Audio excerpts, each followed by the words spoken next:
نحمده ونصلي ونسلم على رسوله الكريم وعلى آله وأصحابه أجمعين أما بعد فأعوذ بالله من الشيطان الرجيم بسم الله الرحمن الرحيم يا أيها الذين آمنوا لا تتبعوا خطوات الشيطان ومن يتبع خطوات الشيطان فإنه يأمر بالفحشاء والمنكر صدق الله مولانا العظيم۔ درود شریف پڑھیں، اللہم صلی علی سیدنا مولانا محمد معدن جودی والکرم والہ وصحبہ بارک وسلم۔ محترم سامعین، درس تفسیر میں حضرت آدم علیہ السلام کے حالات بیان ہو رہے ہیں، اور اس ضمن میں قرآن پاک کی وہ آیت فَأَزَلَّهُمَ الشَّيْطَانُ کہ شیطان نے حضرت آدم اور حضرت حوا کو لغزش دی، فَأَخْرَجَهُمَا مِمَّا كَانَ فِيهِ تو جہاں وہ رہتے تھے وہاں سے انہیں نکال دیا، اور فَوَسْوَسَ لَهُمَ الشَّيْطَانُ کہ شیطان نے آدم و حوا کو وسوسے دیے۔ یہ قرآن کی آیتوں کے ضمن میں شیطان کے تعلق سے کچھ باتیں بیان ہوئی تھیں کہ شیطان اولاد آدم کو کس طرح بہکاتا ہے، اس کا داؤ کس کس پر چلتا ہے۔ اس میں سے چھوٹیے مختصر کہ پہلا تو وہ گروہ ہے کہ جو بالکل جاہل، کافر و مشرک ہے، اور پورے طریقے سے شیطانی چنگل میں آ چکا، جن کے اندر اللہ تعالیٰ نے جو صلاحیتیں دی تھیں وہ ساری صلاحیتیں شیطان ان کی نشٹ کر چکا۔ دوسرا گروہ کہ جن کے اندر جو صلاحیتیں تھیں انہوں نے وہ تمام تر جو ہے دنیاوی آلات، دنیاوی ایجادات اور سائنسی تحقیق، ان سب میں اس صلاحیتوں کو اجاگر کیا، مگر شیطان کے مکر و فریب سے نہیں بچ سکے،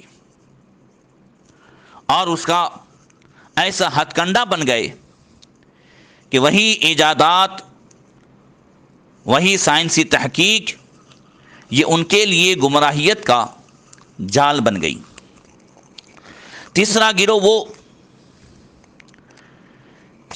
کہ جن کے اندر جو صلاحیت اللہ نے دی تھی اس میں وہ غفلت و سستی کرتے رہے، اس کے شکار ہو گئے۔ تو یہ وہ مسلمان ہیں جنہوں نے کچھ جسمانی اور روحانی نفع حاصل کیے، مگر اپنی صلاحیتوں کو پوری طرح وہ کام میں نہ لا سکی، اور اس طرح پوری طریقے سے روحانیت وہ حاصل نہیں کر سکی۔ تو یہ اس مومن اور مسلمان کا گروہ ہے کہ جو ایمان کے ساتھ ساتھ اچھے کام بھی کرتا ہے اور برے کام بھی کرتا ہے۔ ان میں بھی دو گروہ ہے، ایک کہ جن پر شیطان کا اثر کم ہے، اور دوسرے وہ جن پر شیطان کا بہت زیادہ اثر ہے۔ اگرچہ وہ ایمان سے تو دور نہیں ہوئے، لیکن بہت زیادہ گناہوں میں مبتلا ہو جاتے ہیں۔ یہ تین گروہوں کا کچھ بیان ہوا تھا۔ چوتھا گروہ اللہ تعالیٰ کے ان خاص بندوں کا ہے جن میں اللہ تعالیٰ کی عطا فرمائی ہوئی جسمانی، روحانی، علمی، عملی پوری صلاحیت موجود تھی، اور شیطان کے بھٹکانے کا ان کو کوئی نقصان نہیں پہنچ سکا۔ اللہ تعالیٰ نے انہی پاکیزہ گیروں کے بارے میں شیطان کو مخاطب کرتے ہوئے فرمایا تھا کہ ان عبادی لیس لک علیہم سلطان، بے شک میرے خاص بندوں پر تجھے کوئی غلبہ حاصل نہیں ہوگا۔ یہ مقدس گروہ انبیاء کرام علی نبینا علیہ الصلوۃ والتسلیم اور ان کے متبعین کاملین پر مشتمل ہے۔ جنہوں نے اللہ تعالیٰ کی عطا فرمائی ہوئی صلاحیت کو پوری طرح کام میں لا کر خلافت الہیہ کے منصب کو پایا، حکمت و مصلحت کے مطابق روحانیات اور مادیات پر تصرف کرتے ہوئے اور خلافت الہیہ کے تقاضوں کو انہوں نے صحیح معنوں میں پائے تکمیل تک پہنچایا۔ دیکھ لیجیے پیران پیر روشن ضمیر حضور غوث پاک رضی اللہ تعالیٰ عنہ کی ذات پاک اور اولیاء کرام، حضرت امام زین العابدین کو دیکھیں، شیطان ایسا نہیں کہ ان کے پاس نہیں گیا، شیطان ہمیشہ ان کے پاس بھی جاتا رہا، مگر وہ ہمیشہ اپنی روحانی طاقت سے ان پر حاوی ہوتے رہے اور اللہ کا ان پر خاص فضل تھا۔ اور پانچواں گروہ وہ ہے جس نے اپنے خیال میں صرف روح اور اس کے تقاضوں کو پیش نظر رکھا اور جسمانیات اور مادیات کو نظر انداز کر دیا۔ وہ تارک الدنیا لوگ کہلائے، جو اپنے خیال کے مطابق ریاضت مجاہدہ میں مشغول رہے۔ ان میں کچھ وہ ہوتے ہیں جن کا اللہ تعالیٰ کی وحدانیت پر ایمان ہوتا ہے، وہ شیطان کے بھٹکانے سے محفوظ رہتے ہیں، اور کچھ وہ ہوتے ہیں جو اللہ تعالیٰ کی وحدانیت پر ایمان نہیں رکھتے، ان کو شیطان نجات کی راہ سے مکمل طور پر ہٹا دیتا ہے۔ اپنی ریاضت مجاہدہ سے کسی نے فائدہ اٹھا کر روحانیت کو حاصل کر لیا، البتہ دنیاوی اور مادی فائدوں سے محروم رہے، اور کسی کو اپنے خیال کے مطابق اپنی کی ہوئی ریاضت و مجاہدہ سے نہ روحانیت ملی اور نہ ہی دنیاوی اور مادی انہیں نفع حاصل ہوا۔ آج بہت سارے آپ جوگیوں کو دیکھیں، بہت سارے اس طریقے سے تارک الدنیا کو دیکھیں کہ وہ دنیاوی خواہشات، نفسانی خواہشات، ان سب سے بچ کر کے انہوں نے بہت کچھ تپسیا کر کے اتنا حاصل کر لیا، مگر ایمان نہ ہونے کی وجہ سے وہ تپسیا کسی کام کی نہیں ہوئی۔ شیطان نے ان کو دنیاوی تمام تر جتنے بھی منافع تھے، جو بھی دنیاوی خواہشات تھیں، ان سب سے تو دور رکھا، مگر ساتھ ساتھ وہ ایمان سے بھی دور رہے۔ اگر وہ یہ ایمان والے ہوتے، اللہ رسول کے ماننے والے ہوتے، تو ولایت کے اعلیٰ منزل پر فائز ہوتے۔ مجھے یاد آیا حضرت سرکار حضور مفتی اعظمین رحمۃ اللہ تعالی علیہ الہ آباد کلکتہ کے سفر پہ جا رہے تھے، نہیں آپ الہ آباد کے سفر میں جا رہے تھے، اور آپ کی بوگی میں ایک ایسا ہی سادھو تھا جو کلکتہ جا رہا تھا۔ سرکار حضور مفتی اعظم ہند رضی اللہ تعالیٰ عنہ کہ دل سے اللہ اللہ کی آواز آ رہی تھی۔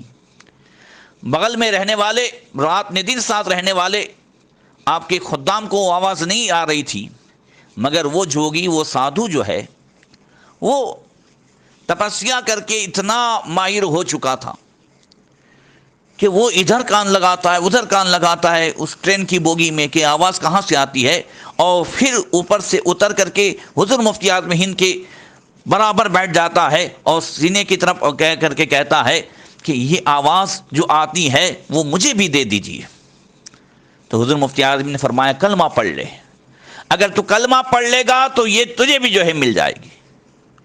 اور وہیں پر کفر و شرک چھوڑ کر کے حضور مفتی اعظم ہند کی بارگاہ میں توبہ کر کے وہ اسلام قبول کر لیتا ہے، اور آپ نے ان کو کچھ تعلیمات بھی عطا فرمائی، پھر فرمایا میرے ساتھ رہنے کی ضرورت نہیں ہے، جہاں جاتے تھے وہاں جاؤ، مگر میں تمہاری تربیت کا خیال رکھوں گا۔ ان کا نام عبداللہ رکھا، اور پھر حضور مفتی اعظم ہند مسلسل ان کی جو ہے تربیت فرماتے رہے۔ دنیاوی اعتبار سے بھی آپ نے ایک افریقہ کے اپنے مرید کو اشارہ کر دیا تھا، وہ ان کی خبر گیری کرتے رہے، وہ حج میں بھی گئے اور وہیں جو ہے ان کا انتقال ہوا۔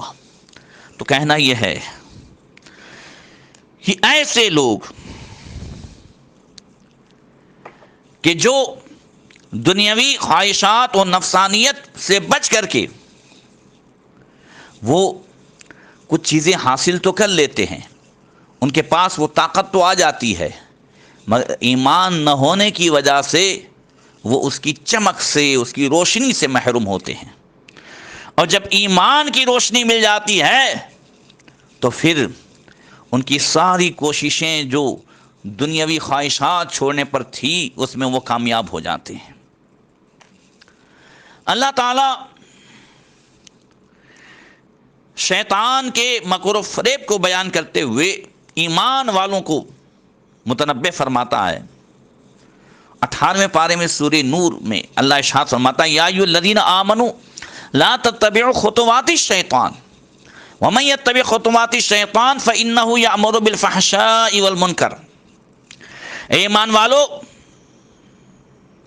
شیطان کے نقش قدم پر نہ چلو، اور جو چلتا ہے شیطان کے نقش قدم پر تو فإنہ یأمر بالفحشاء والمنکر، تو شیطان تو جو ہے وہ حکم دیتا ہے اپنی پیروی کرنے والوں کو بے حیائی کا اور ہر برے کام کا۔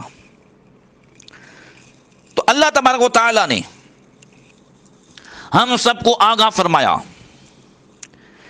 کہ شیطان کا شیوا یہ ہے کہ وہ اپنے پیروکاروں کو بے حیائی اور بدکاری کی تلقین کرتا ہے، برے کاموں کو اس حسین انداز سے پیش کرتا ہے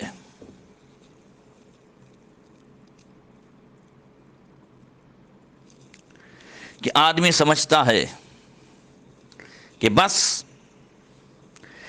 میں جو کچھ کرتا ہوں وہی صحیح ہے،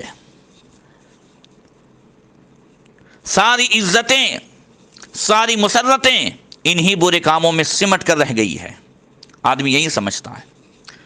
شیطان کے اکسانے پر وہ ایسی ایسی کمینی اور حیاسوز حرکتیں کرتا ہے کہ دیکھنے والے انگشت بندر ہو جاتے ہیں، لیکن جب وہ اپنی بدکاریوں سے دو چار ہوتا ہے، جب بے حیائی کی جلائی ہوئی آگ خود اس کے اپنے گھر کو اپنی لپیٹ میں لے لیتی ہے، اس کی اپنی ناموس اور عزت جو ہے وہ لوٹنے لگتی ہے، اس وقت وہ شیطان کو اپنی مدد کے لیے پکارتا ہے، لیکن وہ شیطان بے مروت ہنس کر ٹال دیتا ہے اور الٹا اس کا مذاق اڑاتا ہے۔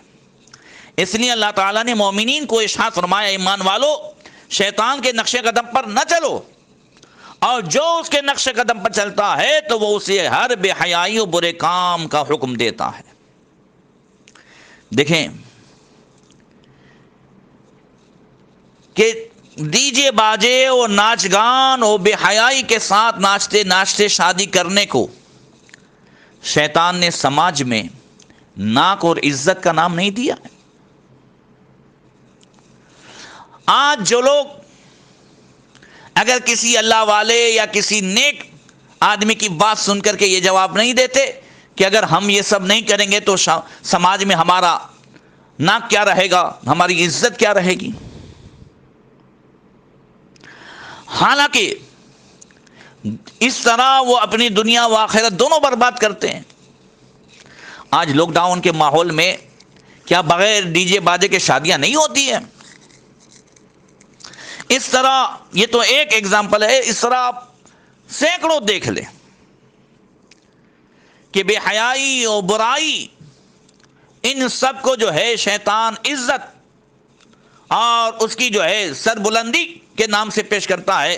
وہ یہ سمجھتا ہے کہ میں یہ بہت اچھا کرتا ہوں، میرا اس سے نام ہو رہا ہے، اور نہیں کروں گا تو میری بے عزتی ہوگی۔ مسلمان کو، ایمان والے کو چاہیے کہ قرآن کے اس فرمان پر دل کے کان سے دھیان دے اور شیطان کے مکر و فریب کو سمجھنے کی کوشش کرے۔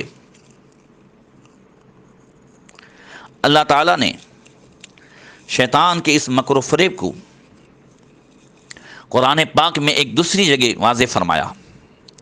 اللہ ارشاد فرماتا ہے کمثل الشیطان اذ قال للانسان اکفر فلما کفر قال انی بریء منک انی اخاف اللہ رب العالمین فکان عاقبتہما انہما فی النار خالدین فیہا وذلک جزاء الظالمین۔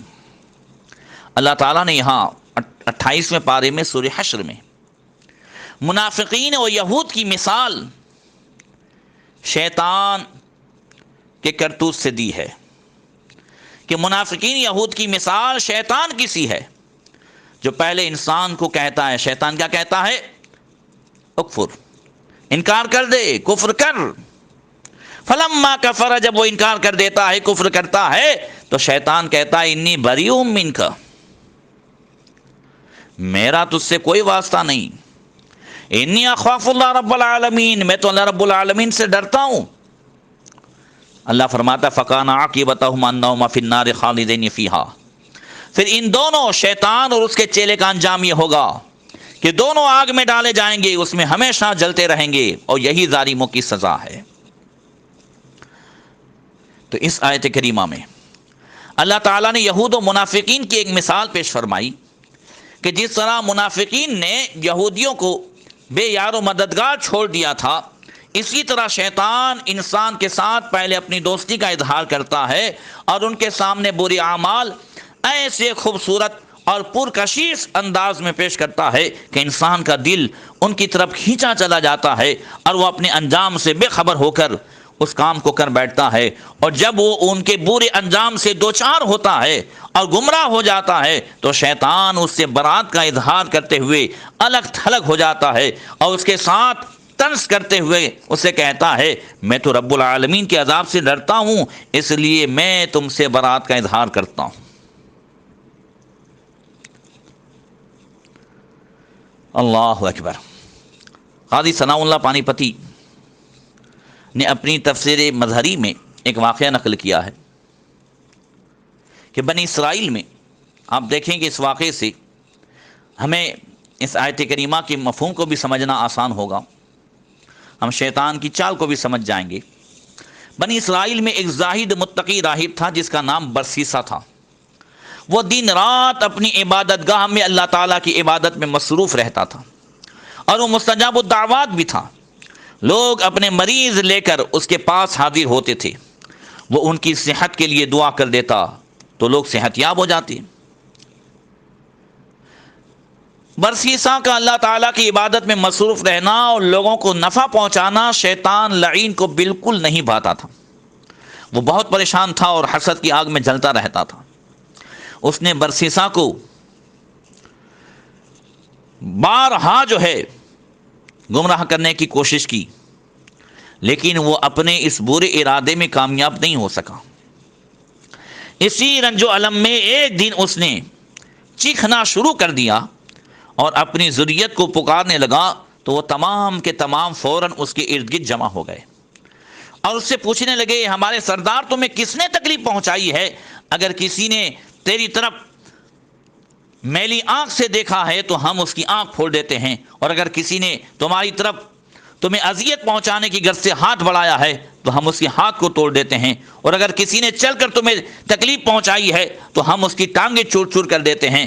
تو ابلیس لعین نے جواب دیا ایسی کوئی بات نہیں، اور نہ ہی اس طرح مجھے کوئی تکلیف دے سکتا ہے، لیکن برسیسا نامی راہب جو ہر وقت اللہ تعالیٰ کی عبادت میں مصروف رہتا ہے، اس سے مجھے بے حد تکلیف ہے اور اسی کی وجہ سے پریشان ہوں۔ میں نے اسے راہ راست سے بھٹکانے کی سرتوڑ کوشش کی ہے، لیکن اس میں کامیاب نہیں ہو سکا۔ اگر تم سے کوئی ایسا باہمت ہے، تم میں سے کوئی جو اس کو راہ راست سے بھٹکا دے اور اسے فتنہ میں مبتلا کر دے تو وہ میرا مقرب ہوگا۔ ان شیطانوں میں سے ایک بڑے عفریت نے یہ ذمہ داری لی اور اس نے کہا میں قبول کرتا ہوں اور اسے فتنے میں مبتلا کر کے ہی چھوڑوں گا، اور اگر میں ایسا نہ کر سکا تو یوں سمجھیے کہ میں تم میں سے نہیں ہوں۔ ابلیس لعین نے اسے تھپکی دیتے ہوئے کہا کہ اسے بہکانا اور گمراہی کی دلدل میں گرانا تیرے جیسے ہی باہمت لوگوں کا کام ہے۔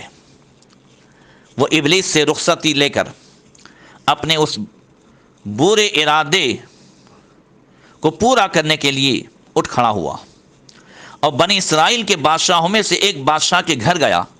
اس بادشاہ کی بیٹی حسن و جمال کا پیکر تھی، اور سے سنیے گا کہ کیسے شیطان جال بچھاتا ہے اور کس طریقے سے اس میں پھانس دیتا ہے۔ تو بادشاہ کی بیٹی اپنے گھر والوں کے درمیان خوش و خرم بیٹھی تھی کہ اچانک اس پر غشی چھا گئی اور اس لعین نے اسے پچھاڑ دیا۔ اس ناگہانی حالت سے تمام گھر والے گھبرا اٹھے۔ وہ لڑکی جو ہے وہ مجنون اور پاگل کی طرح حرکتیں کرنے لگی۔ مسلسل کئی دن اس پر کیفیت طاری رہی۔ اچانک ایک دن وہی شیطان انسانی شکل میں اس کے پاس آیا اور بڑے ہی پیار اور خیر خواہی کا اظہار کیا اور انہیں کہا کہ تمہاری بچی کی یہ حالت بہت تکلیف دہ ہے، اگر تم اسے اس مصیبت سے نجات دلانا چاہتے ہو تو اسے برسیسا نامی راہب کے پاس لے جاؤ جو مستجاب الدعوات ہے، جب وہ اس کے لیے دعا کرے گا تو یہ صحت یاب ہو جائے گی۔ تو اس بچی کے گھر والے اسے فوراً لے کر اس راہب کے پاس حاضر ہوئے اور اس کی صحت یابی کے لیے دعا کرنے کی التجا کی۔ تو اس راہب نے اس کے لیے دعا کی، وہ تندرست ہو گئی۔ وہ لوگ اسے خوشی خوشی اپنے گھر لے آئے، لیکن گھر پہنچتے ہی اس لعین نے پھر اس پر حملہ کر دیا تو اس پر وہی جنون کی کیفیت طاری ہو گئی۔ شیطان دوبارہ ایک بزرگ کی شکل میں ان کے پاس حاضر ہوا اور تجویز پیش کی کہ اگر تم اس کی مکمل صحت یابی کے خواہش مند ہو تو اسے چند دن اس راہب کے پاس چھوڑاؤ، یہ ایک آدھ دم سے نہیں چلے گا، وہاں اس کے پاس رکھنا پڑے گا، اس کی مبارک صحبت میں رکھنا پڑے گا، اور اگر وہ نہ مانے برسیسا راہب تو اصرار کرو وہ اسے اپنے پاس رہنے کی اجازت دے دے۔ چنانچہ بادشاہ کے گھر والے اسے لے کر دوبارہ برسیسا کے پاس حاضر ہوئے اور التجا کی کہ اسے مکمل صحت یابی تک وہ اپنے پاس رہنے دے۔ اس راہب نے ان کی بات ماننے سے انکار کر دیا، لیکن انہوں نے بھرپور اصرار کیا اور خوب منت سماجت کی۔ جب انہوں نے عاجزی کی انتہا کر دی تو اس نے انہیں بچی کو وہاں رہنے کی اجازت دے دی۔ راہب اپنی عبادت کرتا رہا، مسلسل روزے رکھتا رہا اور بچی کی طرف بالکل متوجہ نہ ہوا اور اسے اپنے پاس بٹھا کر کھانا کھلاتا رہا۔ اس طرح کئی دن گزر گئے۔ ایک دن اس کی بدبختی اس پر غالب آ گئی اور اس نے اسے نظر بھر کر دیکھا تو اسے لڑکی کا چہرہ اور جسم اتنا حسین و جمیل محسوس ہوا جیسا کہ اس نے کبھی کسی کو ایسا نہیں دیکھا تھا۔ تو شیطان نے اس کے دل میں وسوسے ڈالنے شروع کیے، اس کی طرف اس کا دل مائل ہو گیا۔ اب وہ راہب صبر نہ کر سکا، اس نے اس سے بدکاری کر کے منہ کالا کیا اور وہ لڑکی حاملہ ہو گئی۔ اور جب اس کا حمل ظاہر ہوا تو راہب بہت پریشان ہوا۔ اسی پریشانی کے عالم میں اس کے پاس وہی شیطان آیا۔ اس نے اس سے کہا، راہب سے، کہ یہ سب کچھ تیری غلط کاری کی وجہ سے ہوا ہے، اب تو بادشاہ کی سزا سے سوائے اس کے نہیں بچ سکتا کہ تو وہ کرے جو میں تجھے کہوں۔ برسیسا شیطان کے جھانسے میں پھنس گیا۔ اس نے کہا کیا کروں؟ تو اس نے کہا اس سے قتل کر دے اور اپنی عبادت گاہ کے نزدیک اسے دفن کر دے۔ یہ کہا اور جب اس کے ورثاء آئیں، اس کے گھر والے آئیں اور اس کے متعلق تم سے پوچھے تو تم انہیں کہو کہ وہ اپنی طبیعت سے جو ہے مر گئی، یعنی اپنی طبعی موت مر گئی، بیمار تو رہتی ہی تھی، لہذا تیری پارسائی اور نیکی کی وجہ سے وہ تیری بات تسلیم کر دیں گے اور واپس چلے جائیں گے۔ برسیسا شیطان کے پھندے میں پھنس گیا۔ اس نے لڑکی کو بے خبری میں قتل کیا اور زمین میں دفن کر دیا۔ اسے دفن کرتے وقت شیطان نے اس کے کفن کا ایک حصہ قبر سے باہر نکال دیا۔ اس کے کچھ عرصے کے بعد لڑکی کے گھر والے اس راہب کے پاس آئے، اس لڑکی کے متعلق پوچھا تو راہب نے کہا وہ اللہ کے حکم سے مر گئی ہے۔ انہوں نے راہب کی بات کو تسلیم کیا اور روتے چیختے واپس چلے گئے۔ پھر وہی شیطان انسانی شکل میں ان کے پاس گیا اور سارا واقعہ بیان کر دیا، من وعن کہ بھئی ایسا ایسا ہوا۔ بادشاہ یہ سن کر بہت متعجب ہوا اور اپنے وزیروں اور مشیروں کو ساتھ لیا اور راہب کے پاس گئے اور نشان زدہ جگہ کو جو شیطان نے وہاں پہ کپڑا باہر رکھ دیا تھا کھودا اور اس کی لاش کو قبر سے باہر نکالا، اسے دیکھا تو واقعی وہ قتل کی ہوئی تھی اور اسی حالت میں تھی جو شیطان نے انہیں بیان کی تھی۔ وہ لوگ غضبناک ہوئے، راہب کو پکڑا اور اسے پھانسی کے پھندے پر لٹکا دیا۔ شیطان اسی موقع کی تاڑ میں تھا۔ وہ بڑا ہی ہمدرد بن کر اس کے پاس گیا، راہب کے پاس، اور اسے کہا کہ اگر تو میرے کہنے کے مطابق عمل کرے تو میں تجھے پھانسی کی سزا سے بچا سکتا ہوں۔ راہب نے پوچھا وہ کیسے؟ تو شیطان نے جواب دیا تو مجھے سجدہ کر دے تو میں تجھے اس سے بچا لوں گا۔ راہب نے کہا میرا جسم پھانسی پر لٹکا ہوا ہے، میں کیسے سجدہ کر سکتا ہوں؟ شیطان نے کہا یہ تو میں بھی جانتا ہوں، لیکن اگر تو اپنے سر سے سجدہ کرنے کا اشارہ کر دے تو میں اسے ہی قبول کر لوں گا۔ تو راہب نے سر کے اشارے سے شیطان کو سجدہ کیا۔ جب وہ سجدہ کر چکا، اللہ تعالیٰ کی ذات کے ساتھ شرک کرنے کا مرتکب ہوا، تو شیطان بولا اب میرا اور تیرا کوئی ساتھ نہیں، اور تنزن کہا کہ میں تو اللہ تعالیٰ کے عذاب سے ڈرتا ہوں، اس لیے اب میں تیری کوئی مدد نہیں کر سکتا۔ شیطان لعین اپنے اس فعل میں کامیاب ہوا اور راہب سے 3 کبیرہ گناہوں کو کرا لیا اس نے، شرک، زنا اور ناحق قتل۔ تو اس طرح اس نے اس عبادت گزار کو گمراہی کی بہت بڑی گہرائی میں ڈال دیا۔ اس کے بعد اسے کہنے لگا میں تو اللہ تعالیٰ سے ڈرتا ہوں جو تمام جہانوں کا پروردگار ہے۔ اندازہ لگائیں، اس سے معلوم ہوا کہ شیطان کے شر اور وسوسے سے انسان اس وقت تک نہیں بچ سکتا جب تک وہ اللہ تعالیٰ سے اس سے بچنے کی پناہ نہ مانگے۔ اس لیے اگر کوئی انسان اس قسم کے شیطانی وسوسوں میں مبتلا ہو جائے تو وہ یوں کہے، دعا یاد کر لیجیے گا، وہ دعا سناتا ہوں، اللہم انا نعوذ بک وبکلمات اللہ التامات من غضبک وعذابک ومن شر عبادک ومن شر الشیاطین وان یحضرون۔ اس دعا کو یاد کر لیں، اور جب بھی شیطانی وسوسے جو ہیں پریشان کریں تو ضرور یہ دعا پڑھیں، اور اعوذ باللہ من الشیطان الرجیم کی کثرت رکھیں۔ انشاءاللہ تعالی آئندہ کل بھی یہی ٹاپک رہے گا اور کچھ مزید وضاحت کے ساتھ، چونکہ ہم رات میں دین شیطان کے مکر و فریب اور نفس کے مکر و فریب میں گرے ہوئے ہیں، تو اس تعلق سے بھی کچھ وضاحتی بیان ضروری ہے۔ اللہ تبارک و تعالی ہمیں شیطان کے مکر و فریب سے بچنے کی توفیق عطا فرمائے۔ السلام علیکم ورحمۃ اللہ وبرکاتہ۔